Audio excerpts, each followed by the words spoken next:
तो ऐसा है कि बेसिक क्वेश्चन कर लिए थे अपन। इसमें आगे चलो, क्वेश्चन लिखो।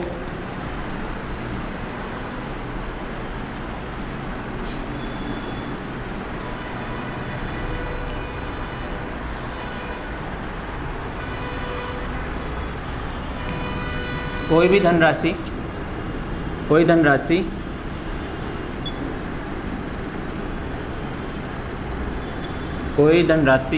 12 वर्ष में 4 गुना हो जाती है।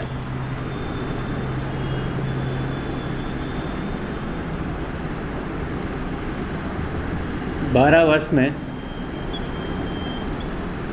4 गुना हो जाती है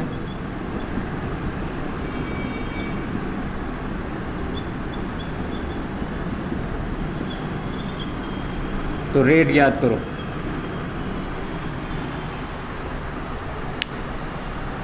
कोई धनराशि 12 वर्ष में 4 गुना हो जाती है। अमाउंट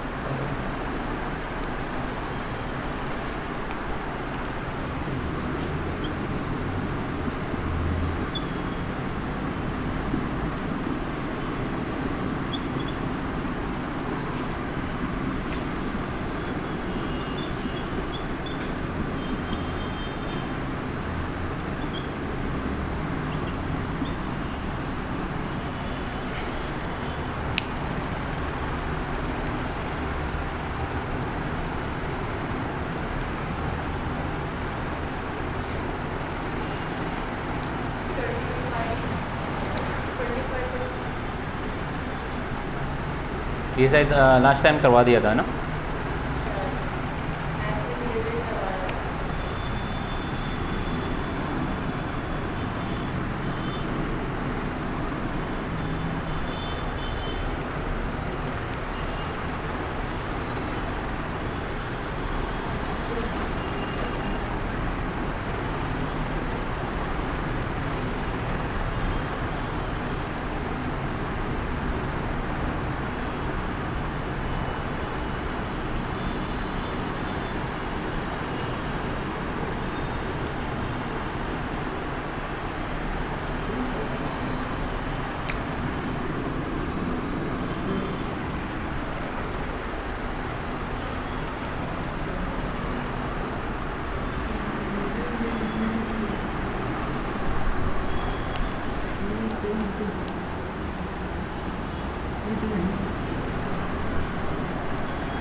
प्रिंसिपल को हिंदी में क्या बोलते हैं?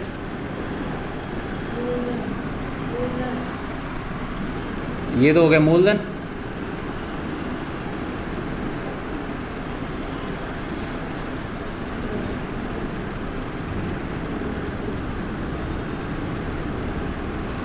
मूलधन ये से होता है, ये वाला होता है इसका।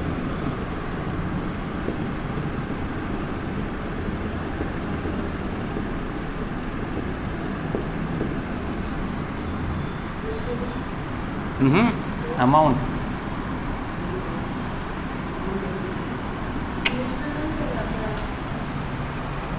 प्रिंसिपल को क्या कहेंगे? मूलधन। मिश्रधन तो वो होता है ऐसा ही।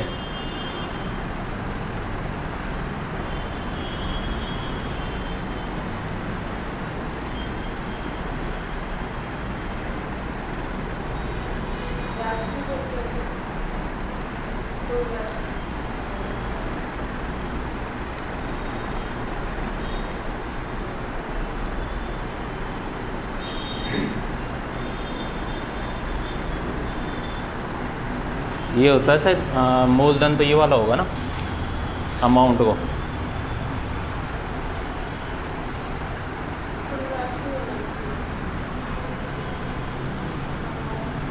मूलधन इसका होगा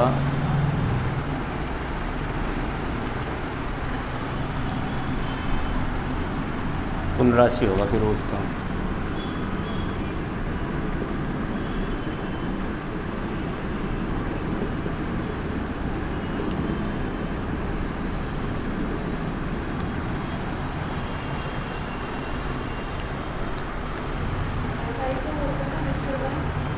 CI को बोलते हैं मिश्र धना, चक्रवर्ती ब्याज। CI का चक्रवर्ती ब्याज है उसका। अमाउंट दे रखा 4P, कितना दे रखा है? प्रिंसिपल P है ही, ऐसा ही निकालना है, ऐसा ही निकालना है, ऐसा ही निकालना है इससे। ऐसा ही कैसे निकलेगा?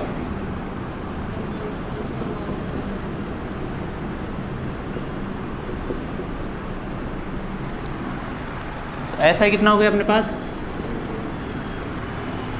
अब इस वाले फॉर्मूले में रख दो। T दे रखा अपने पास, R निकालना है, P दे रखा ही है। इसमें कितना हो जाएगा?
मिश्रधन होता है ये।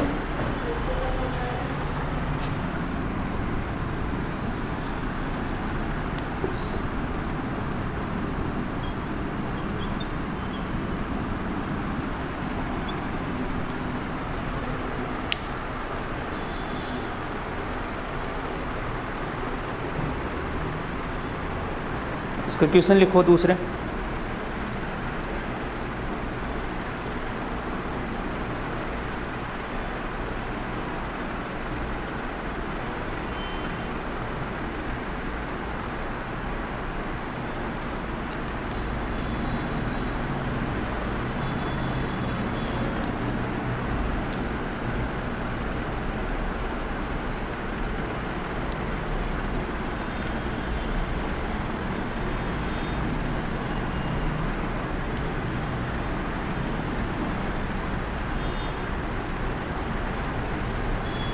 क्वेश्चन लिखो।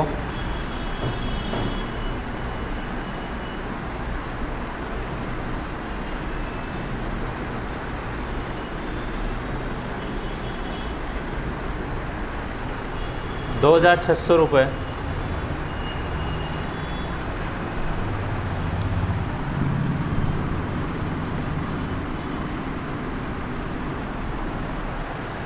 ₹2,600 को दो भागों में इस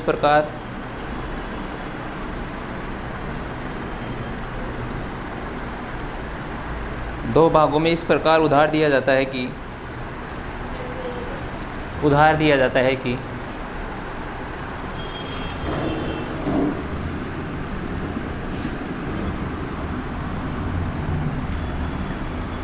इस प्रकार उधार दिया जाता है कि 10% की दर से 5 वर्ष का साधारण ब्याज पहले भाग पर 10% की दर से 10% की दर से 5 वर्ष का साधारण ब्याज 5 वर्ष का साधारण ब्याज दूसरे भाग पर 9% की दर से 9% की दर से 6 वर्ष के लिए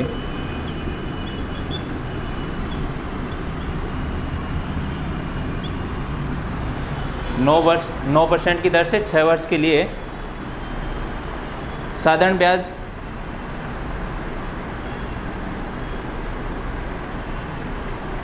साधारण ब्याज बराबर है,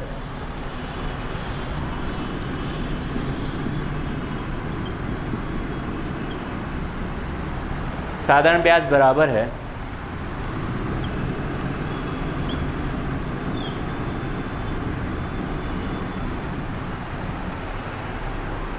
दोनों की राशि याद कीजिए।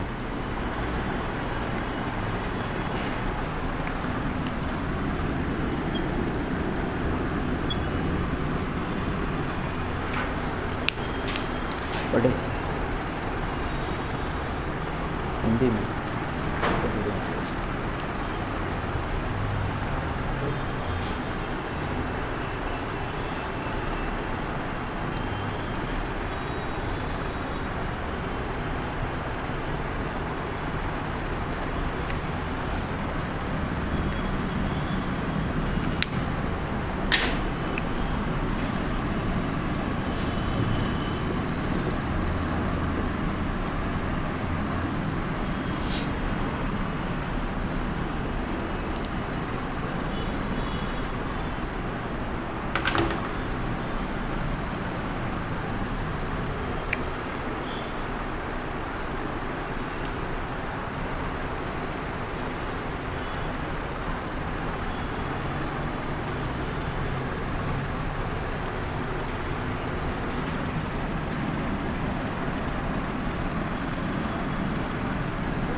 दोनों अलग बताने हैं। इसका कितना आ रहा है? 650 और इसका 702। तो इस हिसाब से 2600 हो रहा है।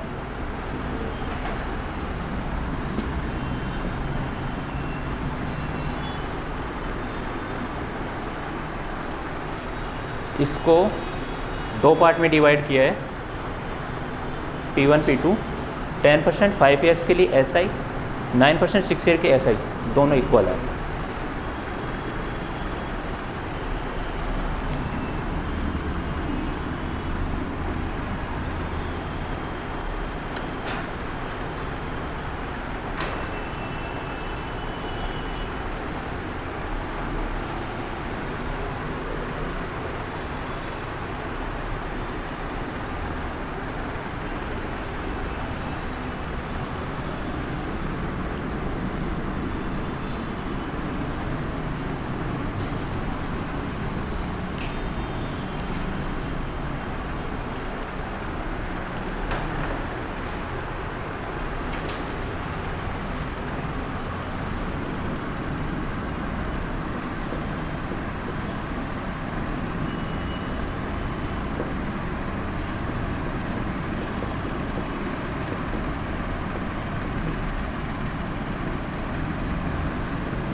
किसी भी एक को P ले लो और दूसरे वालों को, जैसे P1 हो जाएगा आपका, P ले लो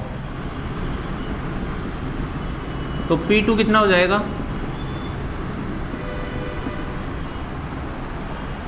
अब इसमें ये वाला फॉर्मूला लगा दो, P1 इसमें रख दो, P2 भी रख दो और दोनों को इक्वल कर दो। P की वैल्यू आ जाएगी तो दूसरी आ जाएगी अपने आप।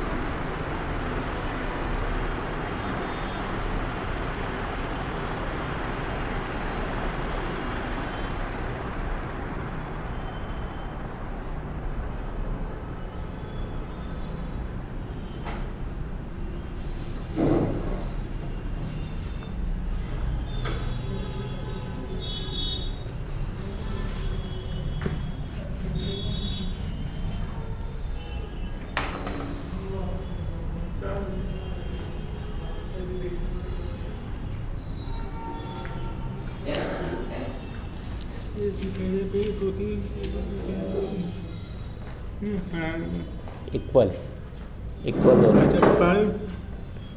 इक्वल होगी दोनों, SI1 SI2 इक्वल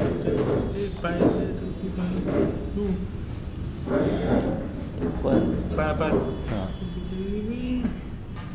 P कहाँ से है? P को 2 भागों में दिया है, इसी को 2 मतलब अलग अलग पार्ट में बांटा है हाँ। मतलब इसी टोटल दोनों का है, टोटल दोनों का 2600 है ना। अगर P1 1 है, P2 होगा 2600 माइनस P।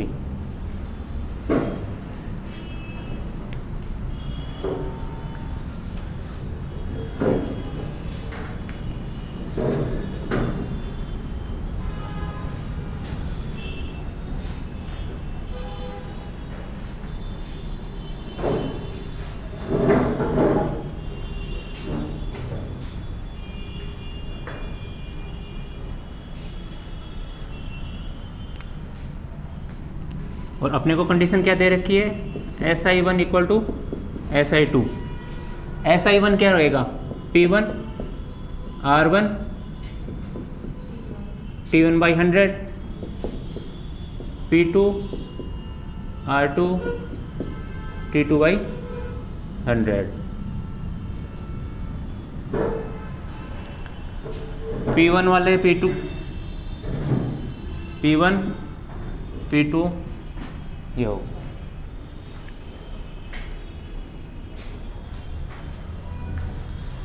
P1 ये रख दो, P2 ये रख दो, उससे P की वैल्यू आ जाएगी, एक P की, और फिर उसमें 2600 में से कम कर दोगे वो P2 की वैल्यू आ जाएगी।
कितना आ रहा है, P कितना आया,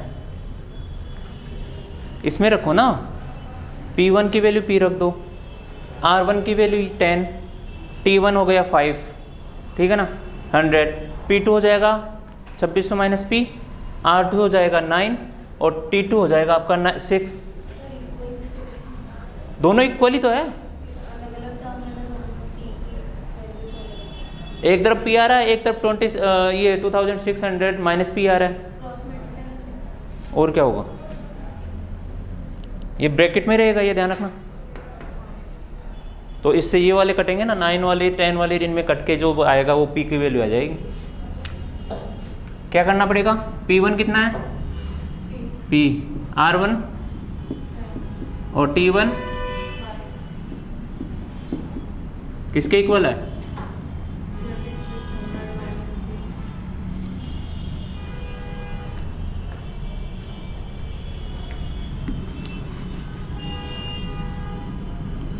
P into 10 into 5 divide by 100 2600 minus P 9 into 6 यही होगा। इसमें इन सब की वैल्यू रख दी,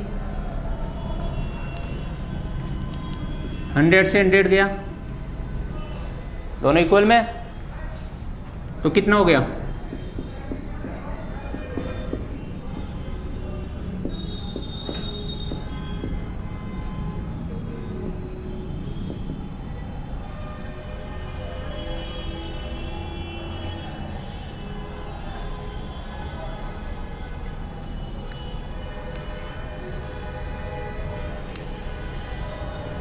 ये हो गया आपका 50p 2600 इंटू 54 इन माइनस 54p, यही होगा। अब ये 54 इधर आ जाएगा, ऐड हो जाएगा, कितना हो गया?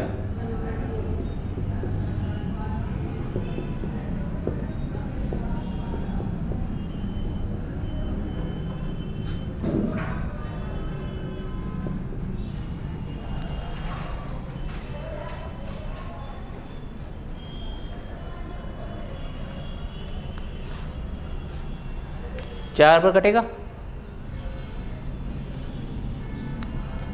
तो P कितना हो गया? 2600 इंटू 54 104। अगर मैं इसको 26 से काटूंगा, ये तो 100 और ये 4 बार,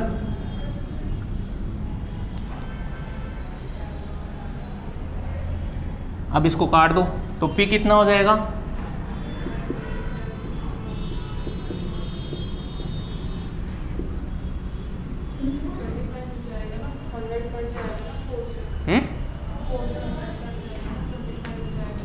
या तो ऐसे कर लो, इसका आधा कर दो, कितना हो गया?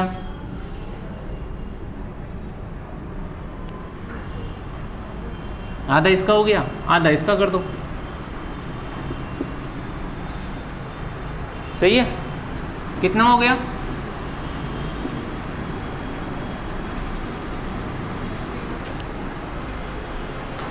P अगर 1350 हो गया, यानी ये क्या था? P1।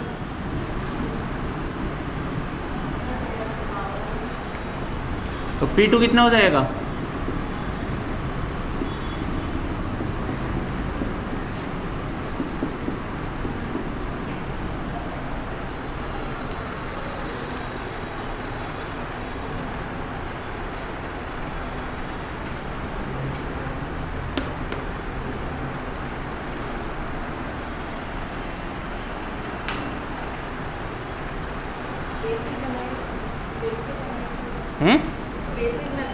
हाँ,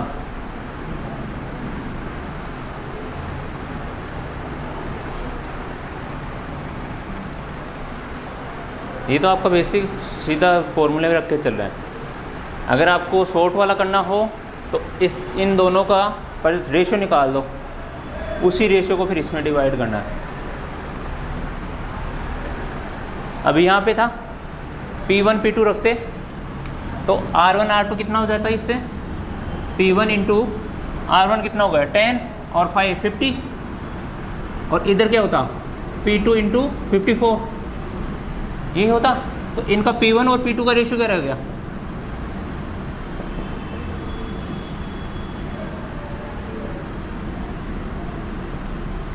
और ये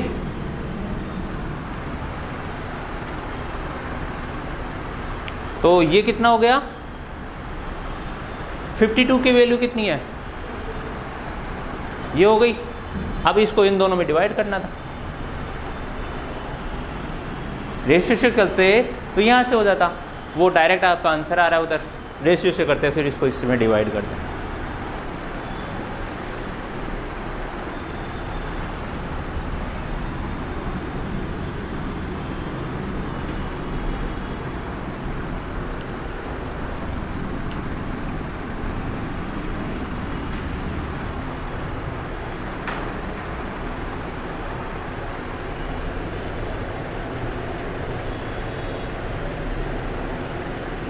आया कि नहीं, या कहीं लग रहा है डाउट? आ गया?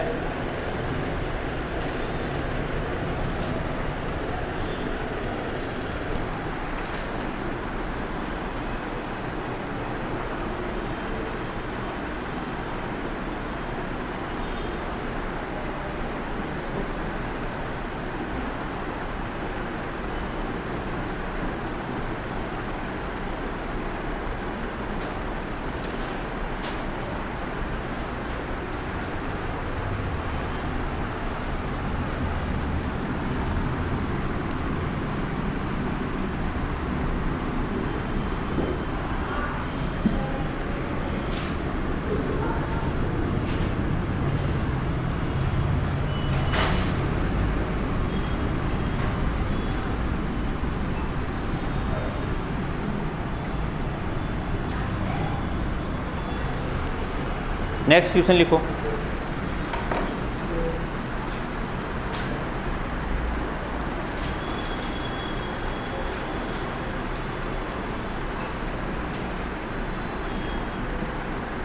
दो समान राशियों को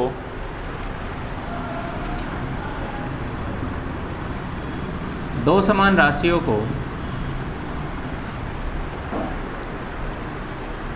15% की दर से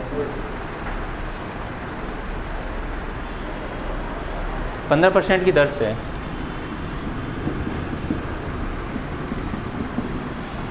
15% की दर से दो बैंकों में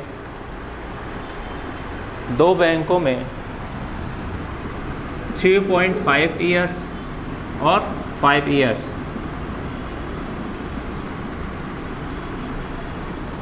3.5 ईयर्स और 5 ईयर्स के लिए जमा किया जाता है।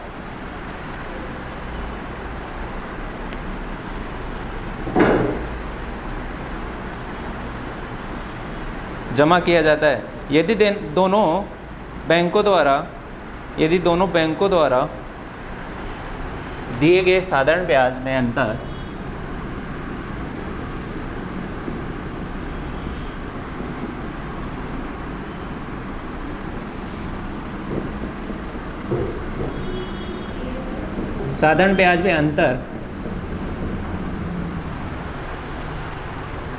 दोनों बैंकों द्वारा दिए गए साधारण ब्याज का अंतर 144 रुपये है।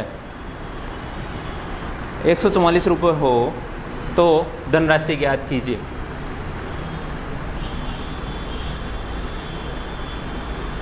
तो प्रिंसिपल ज्ञात कीजिए, धनराशि ज्ञात कीजिए।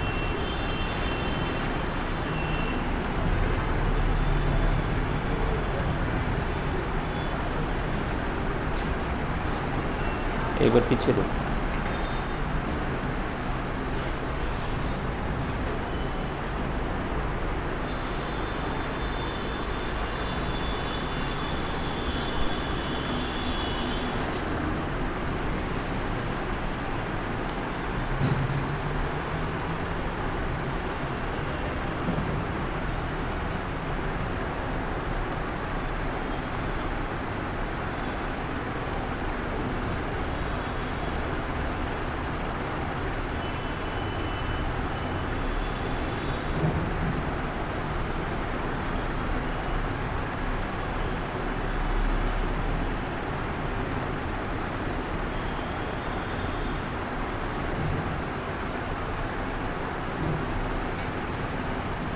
ये बताओ ज़्यादा कौन से वाले से मिलेगा? ज़्यादा ऐसा कौन से वाले से आएगा?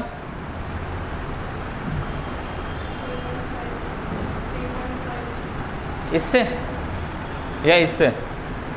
इससे ज़्यादा आएगा। प्रिंसिपल सेम है दोनों में, रेट भी सेम है, टाइम किस में ज़्यादा है, तो ऐसे ही किसका ज़्यादा आएगा? ऐसे में क्या होता है, P सेम है, R सेम है, जिसका ये T ज़्यादा होगा उसी का ऐसा ही ज़्यादा होगा, तो T किसका ज़्यादा है? यही है। कल मैंने आपको जब पिछली क्लास में बताया था कि जो डिफरेंस आता है SI में, जो डिफरेंस आता है वो जिसमें डिफरेंस होता है उसी कारण आता है। अगर आप डायरेक्ट 144 रख के, कितने का डिफरेंस है? 1.5 ईयर का है। अगर प्रिंसिपल P रख दो, रेट 50 रख दो, और टाइम 1.5 ईयर्स रख दो तो 140 आएगा, 144।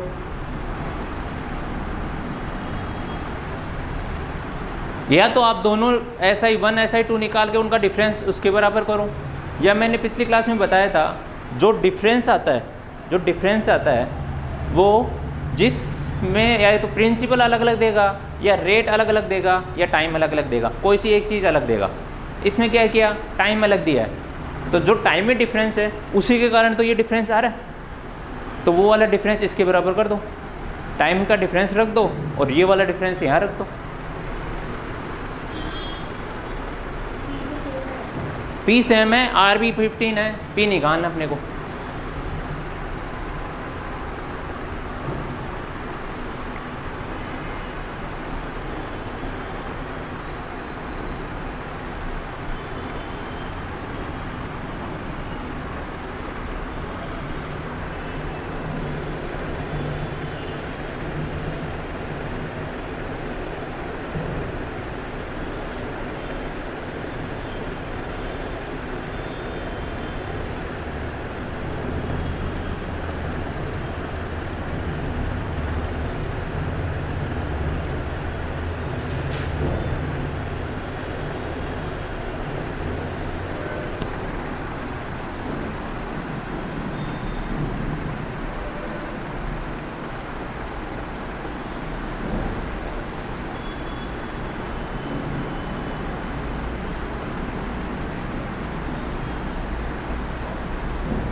इक्वल थोड़ा ना करना था आपकी बार,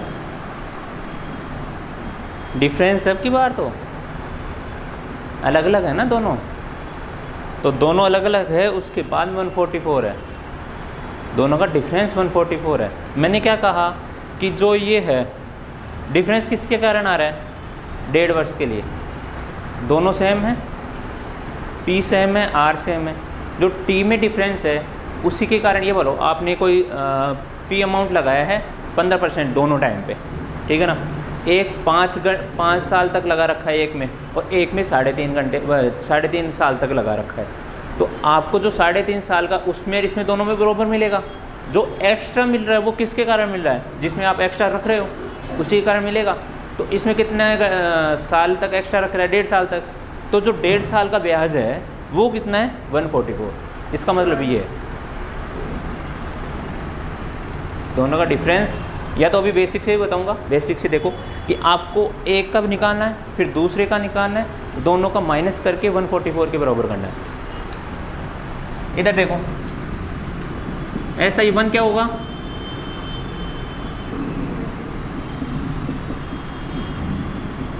ये होगा P1 कितना है, PR कितना है, और T ये हो गया। SI2 क्या होगा,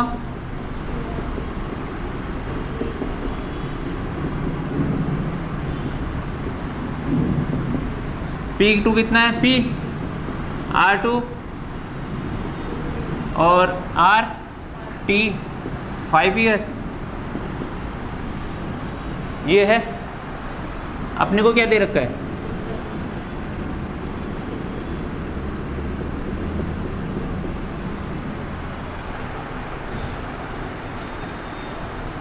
SI2 की वैल्यू रख दो ये, SI1 की ये पुट कर दो।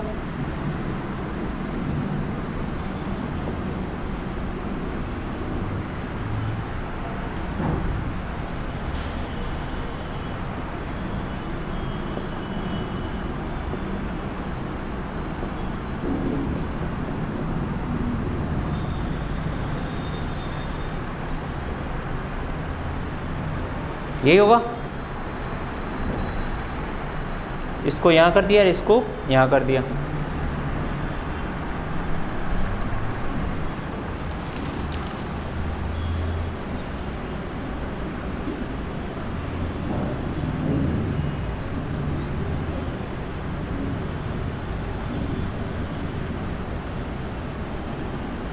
P ज्ञात करना है, अमाउंट P, हाँ ये प्लस SI। ऐसा ही अलग अलग निकलेगा ना, अगर आपने अभी निकाला नहीं। अगर एक का निकालते तो पहले ये वाले रखने पड़ते हैं, अलग अलग होगा ना अमाउंट दोनों के लिए। आपने वो डिफरेंस वाला लगा दिया। कितना हो गया ये?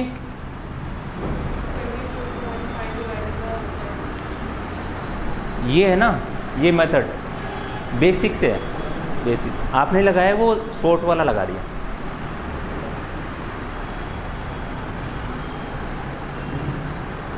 ये हो गया। इसके बाद में कितना आ जाएगा ये? 75 में से अगर 52.5 कम करोगे तो 22.5।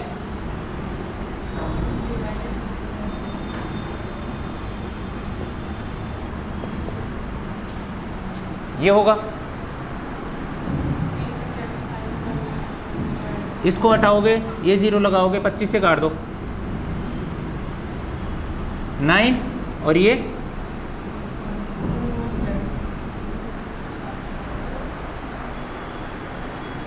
कटेगा इससे, कितना हो जाएगा?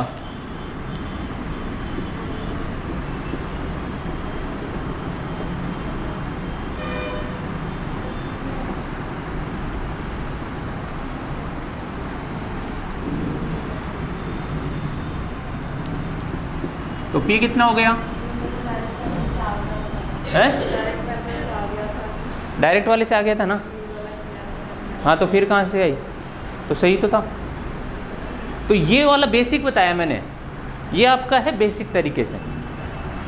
फर्स्ट मेथड ये हो गया।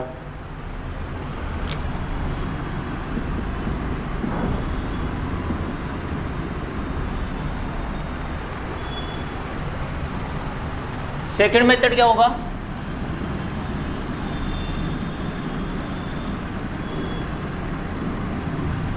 जो डिफरेंस है SI और CI का, जो डिफरेंस है वो किस कारण होगा? इसी कारण होगा। मैंने ये कहा था कि अगर आपको दो चीज़ कांस्टेंट दे दे और तीसरी डिफरेंट दे दे, कोई भी चीज़ दो कांस्टेंट दे दे, सपोज करो आपको अभी तो क्या दे रखा है, ये और ये दोनों कांस्टेंट दे रखी है और ये वाली चेंज है, तो जो चेंज इसके कारण है ना, उसी के कारण SI में डिफरेंस आएगा। यही बोला था पिछली क्लास में, मैंने यही बताया था आपको कि अगर कोई भी दो चीज़ कांस्टेंट है तो तीसरी में डिफरेंस SI में डिफरेंस के बराबर होगा। तो अभी SI में डिफरेंस कितना है?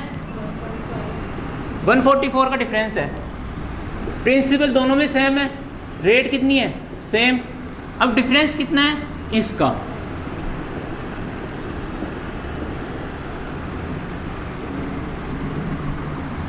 इससे डायरेक्ट ये P निकल जाएगा आपका। नेक्स्ट पिछली क्लास में यही तो बताया था ना। अभी तो टाइम अलग अलग था, शायद पिछली क्लास में करवाया भी था, या तो P अलग था या TR अलग था, इन दोनों में भी डिफरेंस करवाया था।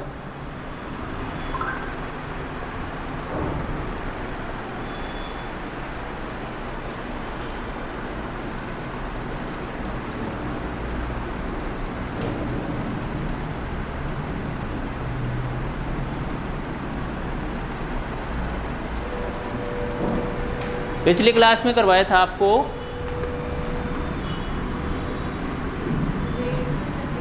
प्रिंसिपल अलग अलग दिया था,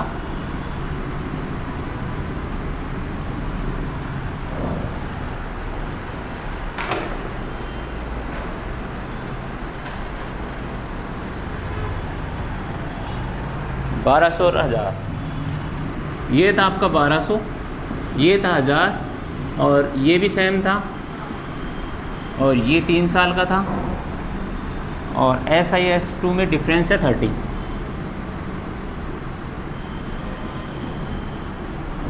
ये वाला करवाया था पिछले टाइम पे।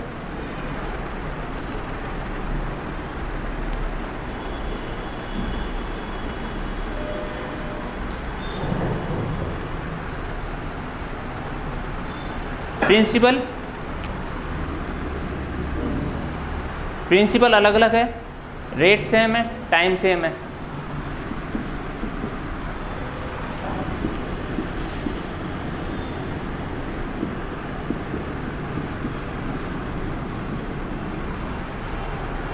इन दोनों में डिफरेंस के कारण SI में डिफरेंस सेम है।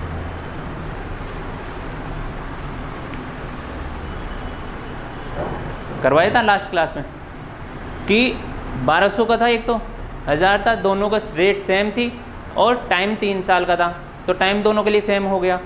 तो जो डिफरेंस आएगा 30 का डिफरेंस है, वो इन दोनों के डिफरेंस के कारण ये डिफरेंस आ रहा है। तो इन दोनों का डिफरेंस कितना था? 200 का।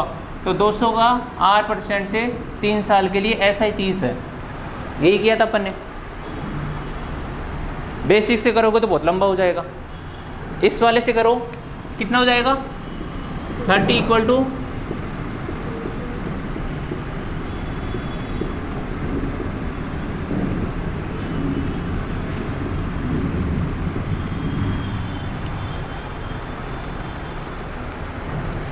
अब इससे R निकल जाएगा।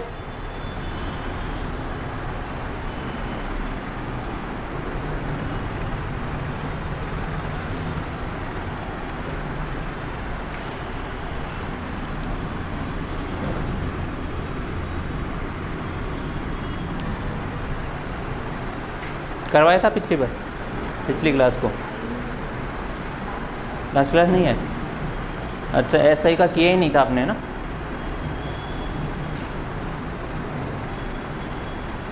तो एक काम करना है, इनसे जो करवाया था ना उसकी फ़ोटो ले लेना। तो उनके पहले क्वेश्चन लिखना, सॉल्यूशन मत देखना, क्वेश्चन लिख के और खुद करना। यही वाली मतलब इसी बेसिक से करवाया था। तो आप जब करोगे फिर देखना आपने जो किया है और जो क्लास में करवाया हुआ है उसमें क्या डिफरेंस है, अलग कौन सा मेथड लगाया है। बेसिक तो करवाई है, बेसिक मेथड तो चलता ही चलता है।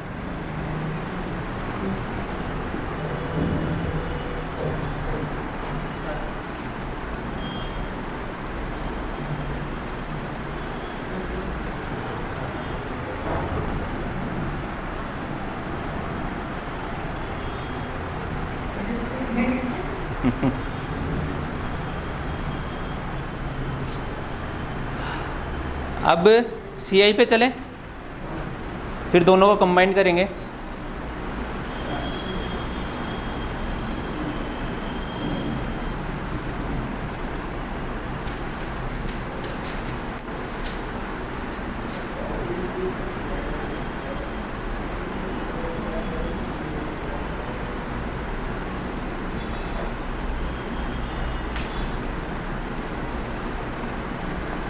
चलो एक क्वेश्चन और कर लो। 500 रुपये को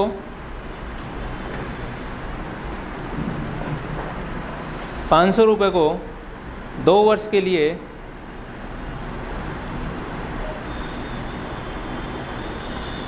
दो विभिन्न बैंकों में 2 वर्षों के लिए 2 डिफरेंट बैंकों में जमा कराया।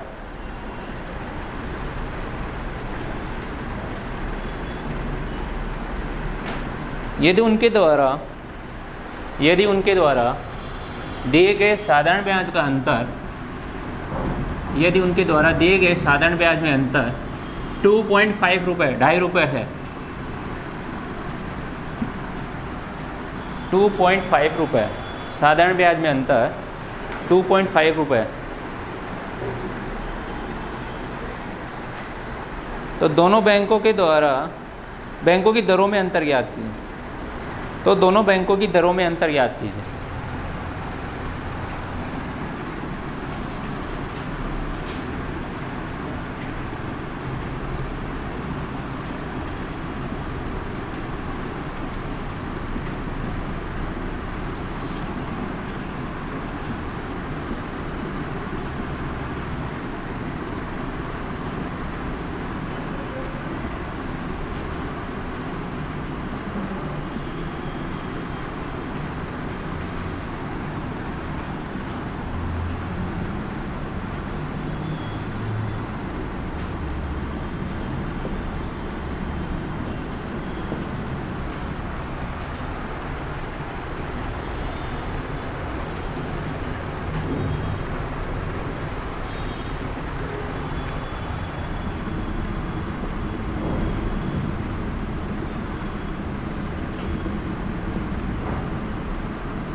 दोनों मेथड से कर लो ना, सेकंड मेथड से भी कर लो।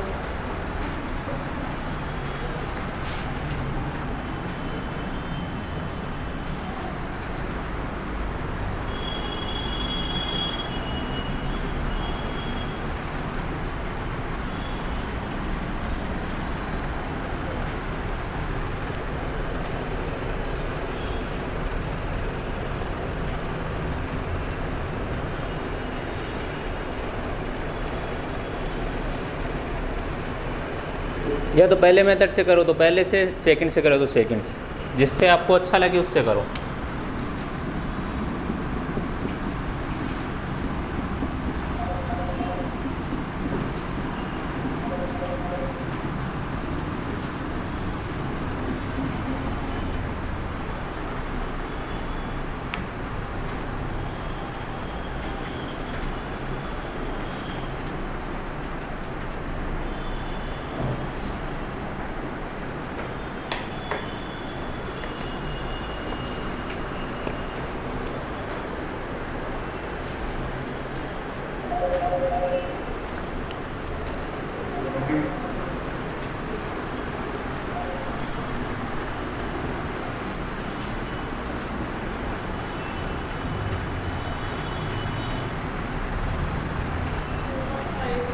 टू 2.5 पक्का, चेक कराओ।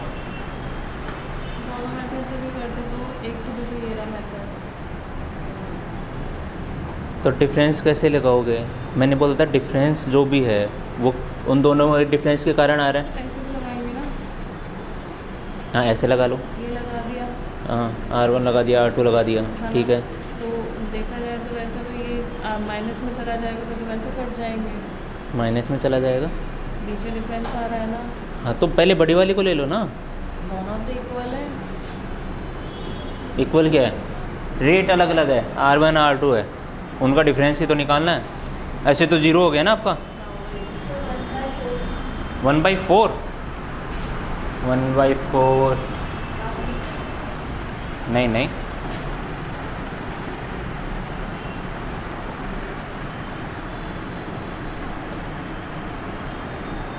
काटने में गलती होगी आपने कहीं।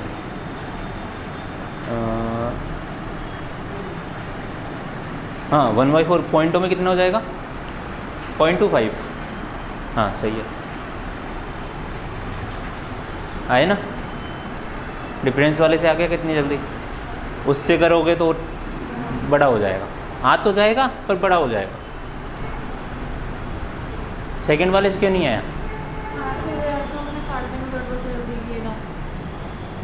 तो 1/4 हो तो गया, फिर 1/4 आ गया ना, फिर कहाँ से?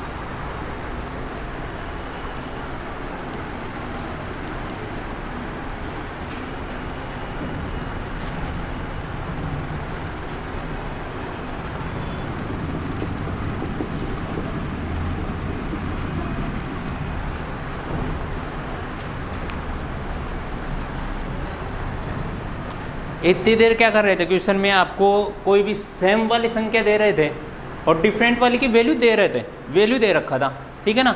तो अपने डिफरेंस सीधा निकाले थे। अब इसमें डिफरेंस पूछा है, यही तो है, डिफरेंस पूछा है। दिक्कत क्या है? क्या करते हैं अपन इस वाले मेथड में? सेकंड वाले मेथड में क्या करते हैं? जो डिफरेंस है, डिफरेंस कितना अपने पास?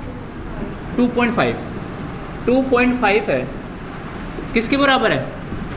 और इन दोनों के डिफरेंस P कितना हो जाएगा? R कितना है? यही होगा। और T कितना है?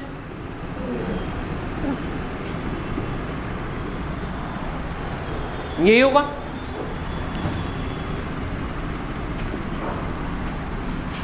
फाइव इंटू 2 10, 10 इधर नीचे आ जाएगा, एक पॉइंट उधर बढ़ जाएगा, तो क्या हो जाएगा?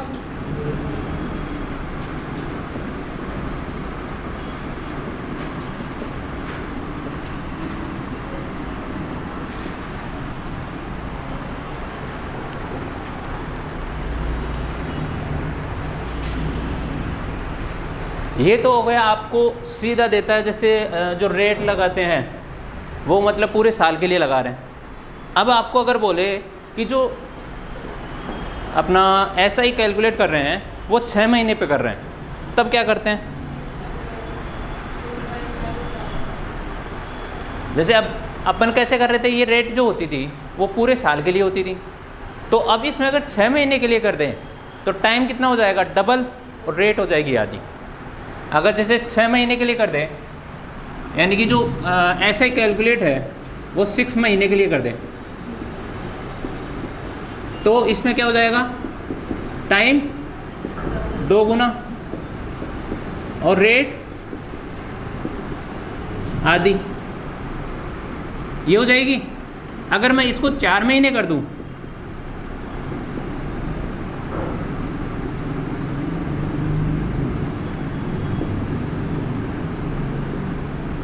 तो टाइम कितना हो जाएगा,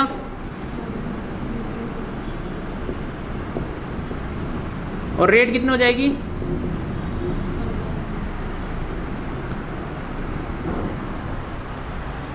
ये होगा। अब इस टाइप के क्वेश्चन लिखो, समझ में आएगी नहीं वो। अगर मैं ये बोलूँ कि जो ऐसा ही कैलकुलेट यानी सिंपल साधारण ब्याज कैलकुलेट कर रहा हूँ वो 6 महीने पे कर रहा हूँ, कि जो भी रेट दे रखी हो या टाइम दे रखा हो उसके अकॉर्डिंग मैं 6 महीने पे कर रहा हूँ ऐसा ही कैलकुलेट। 6 महीने पे करूँगा तो टाइम डबल और रेट आधी। ऐसे अगर ऐसे ही 4 महीने का करेंगे तो टाइम 3 और रेट 1/3, ठीक है ना। एक क्वेश्चन लिखो,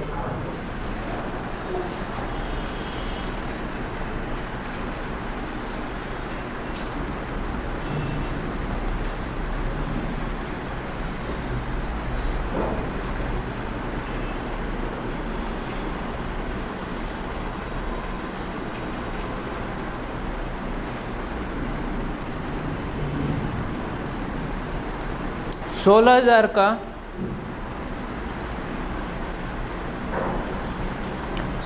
का 20% वार्षिक दर से 20% वार्षिक दर से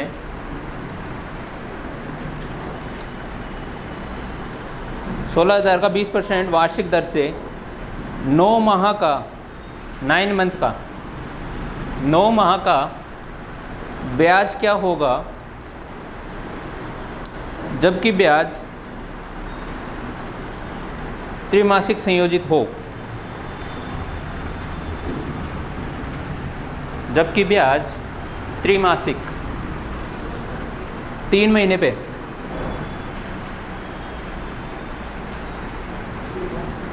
त्रिमासिक संयोजित हो, यानी 3 महीने पे ब्याज लगे या 3 महीने पे ब्याज कैलकुलेट करें।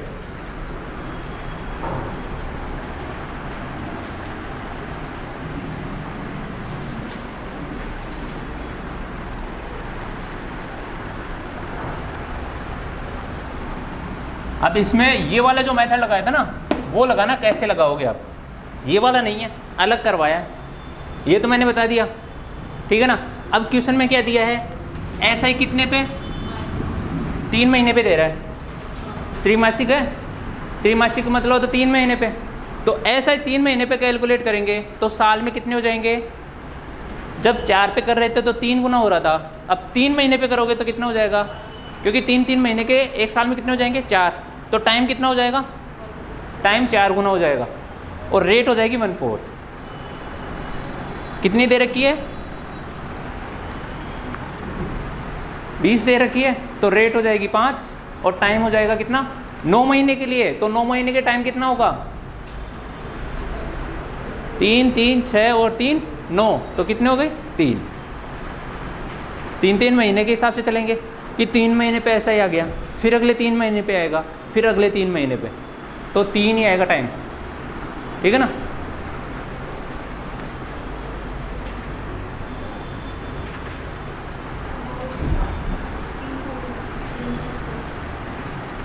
प्रिंसिपल 16,000।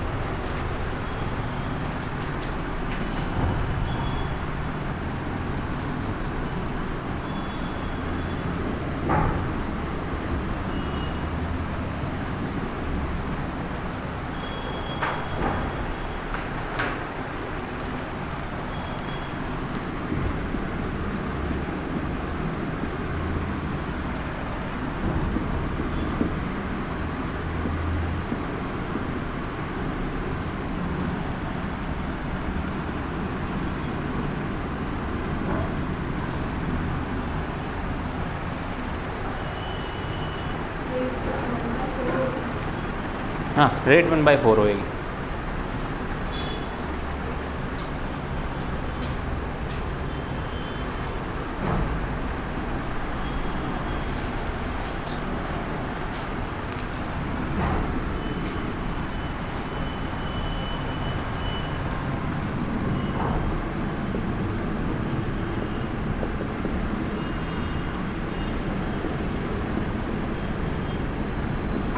थर्ड मंथ पे ऐसे ही कर रहे हैं, तो कितने से करोगे? तब 1 साल हो जाएगी। तो वो वाला नियम लगाओ, जब 3 पे 4 कर रहे हैं तो टाइम क्या हो जाएगा?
नहीं आए समझ में?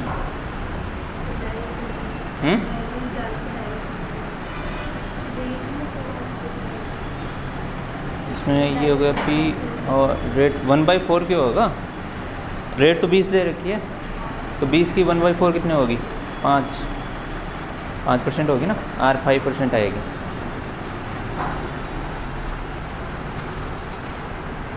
T3 होगा, आर हो जाएगा आपका 5, प्रिंसिपल दे रखा है।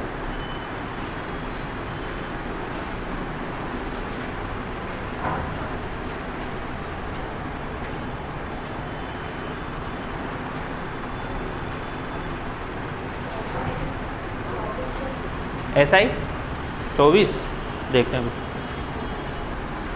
ये हो जाएगा आपका 24 तो नहीं है ना, ज़्यादा 15 × 16 होगा ना, 16 × 15 हो जाएगा 225 + 25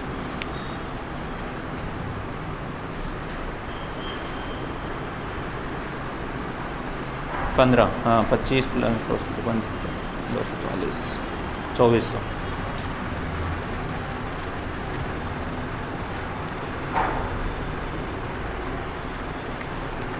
अगर यहाँ टाइम देता 1 साल या 2 साल या 3 साल, तब तो अपन इसको क्या करते हैं, 4 गुना कर देते सीधा। अभी कितना दिया है? 9 महीने, कम दिया है टाइम, है ना, इसलिए अपन 3 कर रहे हैं।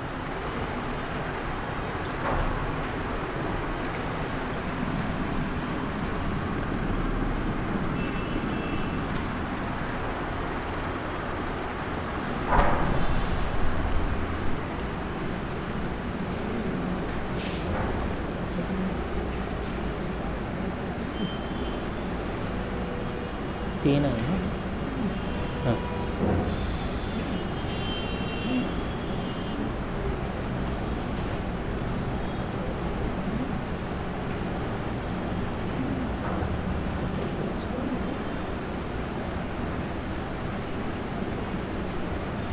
तीनों को मल्टीप्लाई कर दो, ऐसा ही होता है ना, PRT/100। हाँ,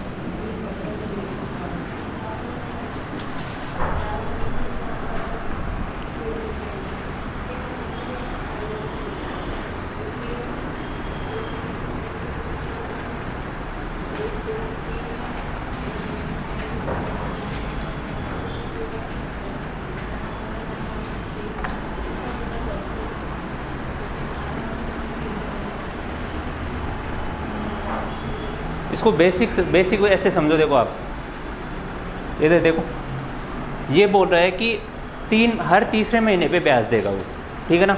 जैसे अगर आप बैंक में जमा करवाते हो तो वो 1 साल पे देता है, 1 साल पूरा होने के बाद में आपका जो भी कैलकुलेट होता है वो 1 साल पे करता है, जिस रेट पे होगा 1 साल पे कैलकुलेट करता है SI, ठीक है ना। अब ये बोल रहा है कि जो SI कैलकुलेट करेगा वो हर तीसरे महीने कैलकुलेट करेगा, तो यानी कि तीसरे महीने में तीसरा महीना पूरा होते ही करेगा कैलकुलेट। तो जब भी टाइम ऐसे तीसरे महीने, त्रैमासिक, 6 माही या फिर 1/4 क्वार्टर वाला बोले, 4 महीने वाला, ठीक है ना, उसमें तो टाइम को 3 गुना कर देंगे, क्योंकि 4 महीने होगा, पहले 4 महीने, फिर 4 महीने और फिर 4 महीने, तब 12 महीने हो जाएंगे। तो 1 साल में कितनी बार हो गया? 3 बार काउंट होगा, है ना। 1 साल में 3 बार काउंट हो गया। टाइम रेट उसकी जितना टाइम वो होता है ना उतना गुना उसका डिवाइड कर देते हैं। जैसे टाइम 3 गुना हुआ, पहले ये वाला सूत्र कि साल भर में 1 मिलता था अपने को, अगर ऐसा ही साल भर में होता था, टाइम जितना है वो का वो रहता और रेट है वो की वो रहती। अब बोला है कि ऐसा ही 6 महीने में कैलकुलेट हो रहा है कि हर 6 महीने में कैलकुलेट होगा। तो 6 महीने में हुआ, फिर अगले 6 महीने में, या 1 साल में कितनी बार हो गया ऐसा ही? 2 बार। तो टाइम कितना हो गया? 2 बार हो गया, टाइम डबल हो गया, रेट उतनी ही आधी हो जाती है, मतलब जितना गुना टाइम बढ़ेगा उतना गुना रेट कम हो जाएगा। तो रेट टाइम कितना 2 गुना बढ़ा, रेट आधी हो गई। ऐसे याद हो अब 4 महीने पे, पहले तो 6 महीने पे आ गए, 6 महीने 1 साल में 2 बार हो जाएगा, ऐसे 4 महीने पे आ गए, ठीक है ना। जैसे 4 महीने पे आए, ये चौथे महीने पे मिल गया, फिर चौथा कौन सा होगा? 8वां हो गया, फिर चौथा कौन सा हो गया? 12 हो गया। यानी कि ये साल भर हो गए, यहाँ तक साल भर हो गए ना। तो चौथे महीने के हिसाब से 1, फिर 2, 3, तो साल में कितनी बार ब्याज जुड़ा अपने पास? 3 बार। तो टाइम कितना हो गया? 3 गुना। तो जितना टाइम बढ़ेगा उतनी ही रेट से कम हो जाएगा, उतने ही गुना रेट से कम हो जाएगा। तो 3 गुना बढ़ रहा है तो ये 1/3 हो जाएगा, जो भी रेट आएगी उसकी 1/3 होएगी, ठीक है। ये था क्या? 4 महीने का। अब जितने महीने का भी देना उस हिसाब से देख लो 1 साल में कितने बार आएगा। अगर ये 4 महीने का था, 12 में 4 का भाग दे दो, 12 में 4, 1 साल में 12 महीने होते हैं, तो 4 का भाग देते तो कितने हो गए? 3। अब अपने को क्वेश्चन में बोला था 3 महीने पे, ठीक है ना। तो ये सपोज करो 12 महीने का है, पहले तीसरे महीने पे मिल गया, ठीक है, फिर अगले 3 के बाद में छठे पे, अगले 3 पे 9 और अगले 3 पे 12, तो कितना हो गया? 1, 2, 3, 4, ये हो गया 4 टाइम। पर जो अपने को तो टाइम दिया है वो कितना दिया है? 9 महीने, यहाँ तक ही दिया है। तो कितनी बार आ रहा है? 3 बार। तो टाइम तो कितना हो गया? 3 गुना। पर जो रेट हो रही है वो कितनी हो रही है? इसलिए डिफरेंस है। अगर यहाँ पे साल देता ना, साल, अगर जैसे 9 वर्ष दे देता, ये 9 ईयर दे देता ना, ये इसका 4 गुना होता। 1 साल में कितने? 4, तो 9 साल में कितना हो जाएगा? 9 ईयर में 9 × 4, उस टाइम पे टाइम ये आता। अगर ये 9 ईयर दे देता ना तो कितना होता? 9 × 4, तब होता 36। जब क्या देता? ईयर देता तो इसको 4 महीने में मल्टीप्लाई कर दे 4 से। अभी क्या दे रखा है? मंथ। तो मंथ के हिसाब से कितना हो रहा है? 3 बार ही जा रहा है, तो टाइम तो हो गया 3 गुना, पर रेट कितनी हो जाएगी? 3 मासिक थी ना, तो 1/4 तो जाएगा, ठीक है ना। मैंने क्वेश्चन इसको ये देने का यही था कि अगर टाइम अगर महीने में आ जाए, सिंपल वाला तो कर ही लोगे कि टाइम को जितना गुना करना है वो बढ़ जाएगा। कि जैसे अगर 4 महीने बोले तो 3 गुना करना है, 3 से मल्टीप्लाई करना है ना। अगर जैसे टाइम जो भी दे, 3 महीने, 4 महीने, 2 महीने, उसका 12 में भाग दे दो, तो उसका आ जाएगा कितना गुना करना है। जितना गुना होगा, यानी जितना टाइम से होगा ये, उतने ही टाइम से ये कम होगा, उतने ही टाइम से ये कम होगा, ठीक है। पर अब भी क्या है कि जो क्वेश्चन में था टाइम कम दे दिया, 9 महीने, 1 साल भी नहीं दिया, 9 महीने का दिया था। तो इसलिए अपने पास टाइम को 3 गुना ही कर रहे थे, टाइम को 3 रख रहे थे और रेट कितनी थी 1/4।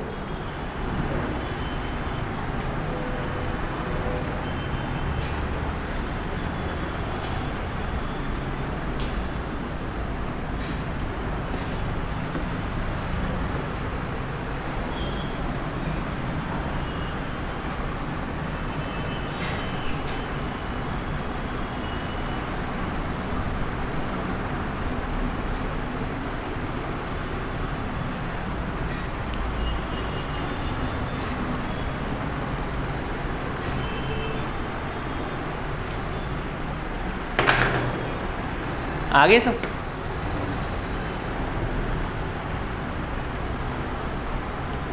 ये वाला लिख लेना। अगर ऐसा ही 6 महीने पे कैलकुलेट करें,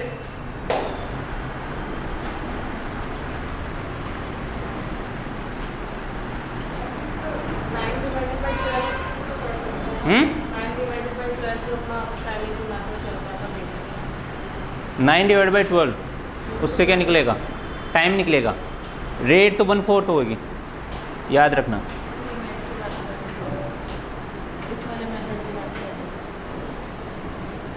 जैसे मंथ गिवन होता है तो टोटल अपना जो मंथ होता है वो 12 होता है, तो 9 को तो अपने डिवाइड कर दिया 12 से, परसेंटेज ऑलरेडी इतना रहता ही है, तो उसके बाद भी निकल सकता है ये।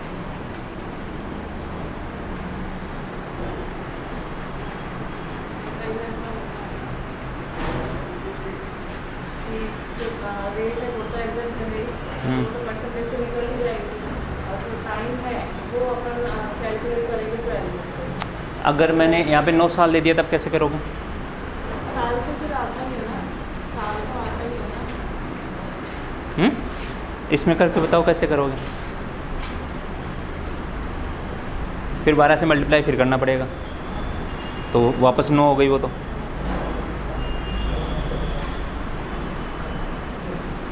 उस टाइम पे फिर रेट कहाँ आधी कहाँ हुई, 1/4 कहाँ हुई? रेट तो आपने वैसे की वैसे ले ली, और टाइम जो लिया वो 9 ईयर ऐसे कैसे आ जाएगा।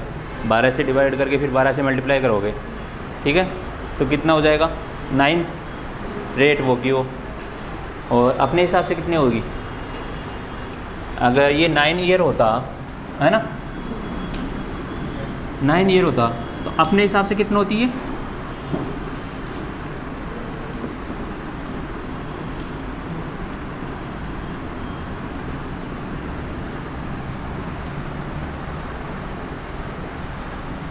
हाँ वैसे तो कोई दिक्कत नहीं है, नहीं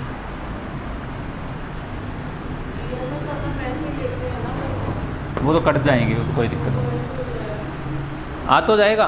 पर जैसे ऐसे वाले क्वेश्चन में दिक्कत हो जाती है। अभी तो आपने वो कर दिया वो ठीक है, पर 1.5 साल के लिए पूछे तब फिर आप कैसे करोगे? फिर 1.5 साल वाले हैं, 3 साल का, या फिर बीच वाला 2.5 साल का पूछ ले, उस टाइम पे फिर महीने कैलकुलेट करना पड़ेगा आपको। फिर उसमें कितना करना पड़ेगा, जो पॉइंटों में हो जाएगा फिर आपसे, उस टाइम पे दिक्कत आ जाएगी। तो अपन बेसिक ही रखें ना, क्यों हर एक क्वेश्चन के लिए अलग अलग चेंज क्यों करें?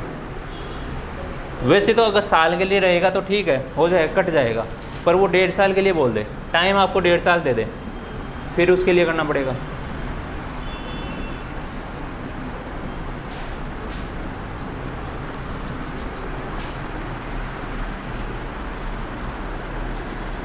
अब DI करें।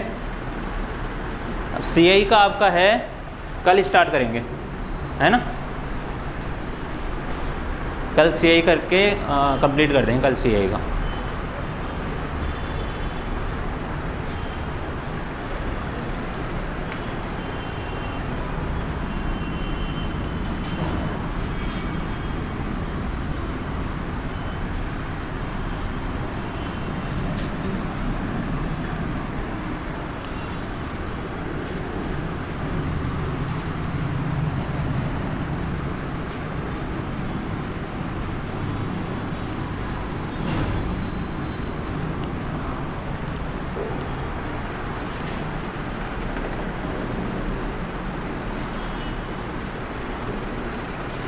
DI कौन कौन सी हो गई?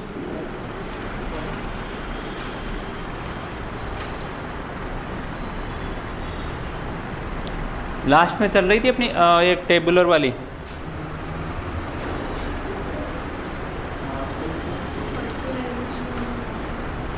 ये वाली हो गई थी क्या पूरी? कितने क्वेश्चन हुए?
तो पिछले वाले के क्वेश्चन कितने हो गए थे?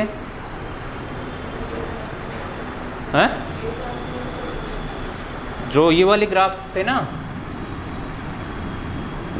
जिसका था एक तो ये 25 और 40, इसके कितने क्वेश्चन हो गए थे?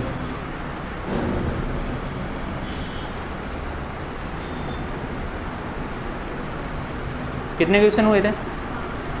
5 हो गए थे क्या? हैं?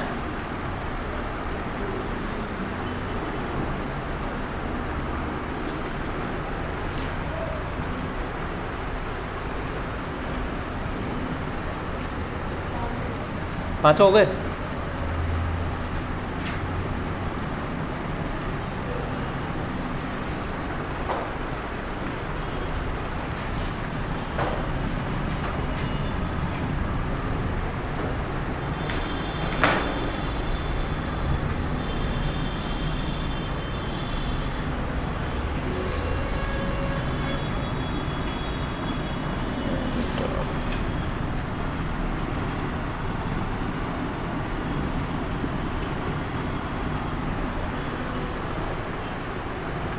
सरफराज, पहन देना, पहन देना।